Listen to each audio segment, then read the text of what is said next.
Nananum.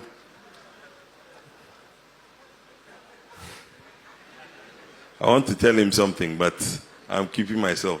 Thank you very much for giving me this opportunity for working here for 30 years. I just didn't spring up from Ghana and started working here. When I started working here, a lot of people were in school, some were students, and today they are heading the commission and they are regulating us somewhere. Somewhere, and some of the people I work with today, like him. I came here in 97, 98, started, he was working for AMS, and I came to rent a machine on the reclaim. And they were desperate for dozers then, so they moved my dozer into the hard rock. In 2 months when I came, they had destroyed my dozer. But unfortunately, too, when I came here, I didn't have a place to stay. I used to stay in a place called Peace Hotel. That was in the beginning. But one day I went there and I didn't get a room. So I ended up in his living room, and he gave me a couch to sleep, and I slept. So I couldn't go at him. From there, I got taken to Takwa, where I met Sid, Eskin, Majid. So everybody today in EMP have come out of AMS and other companies that I work with. But the brief story is to say it hasn't been an easy journey. And what I'm doing today, or the transfer of mine to EMP, is for everybody. It's not for me. In the past, I used to come in here, stand at that gate, looking to go in there to get some work to do. Tony Obion was there with Dave Ingle, and if most people remember Dave Ingle, Mike Izan, and so many of the other people from Ranger. But after 30 years, I asked myself that, look, can we just still be contractors? We can't do that. After 30 years, I just said to myself that, listen, and Goldfields offered this mine to me. Point of correction. I didn't just spring up to say I want to own Damang.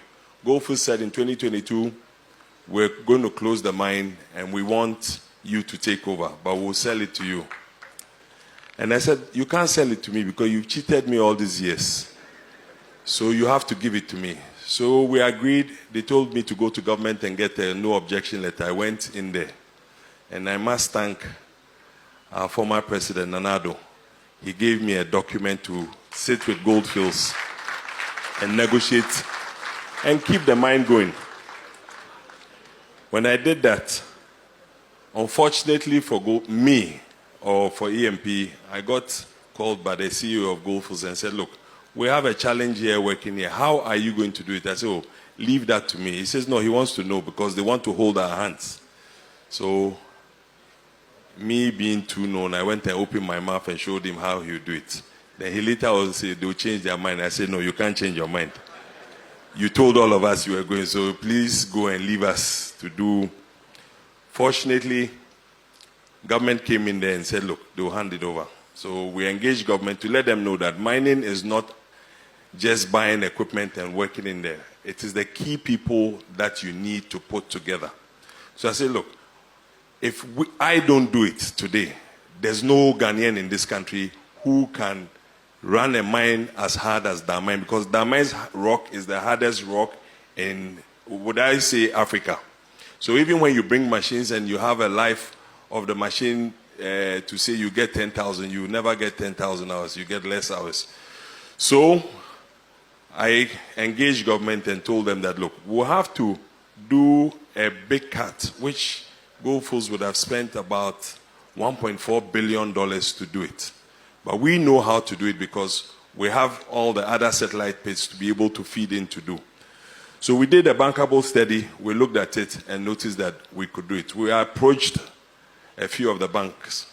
In here, the bankers are here. One has given us 650 million, another 600. They are competing against themselves, but before they won't follow us. But thank you for coming.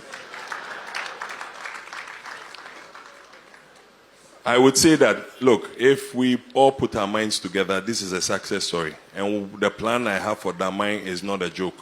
I just want to prove that we can invest in ourselves in this country.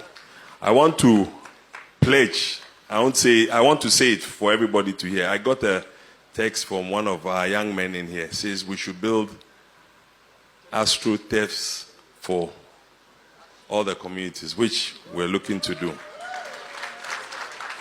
We've applied for Damang to have an airport. And Damang, within 6 months, will have an airport such that we can fly to Accra easily from here.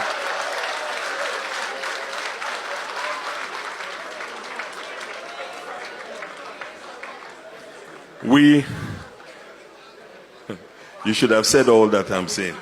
I won't pay you this month. In the next 2 years, we'll be able to drive from here to Cape Coast on a concrete road or an asphalt road. I beg you, this is not political talk, this is real talk.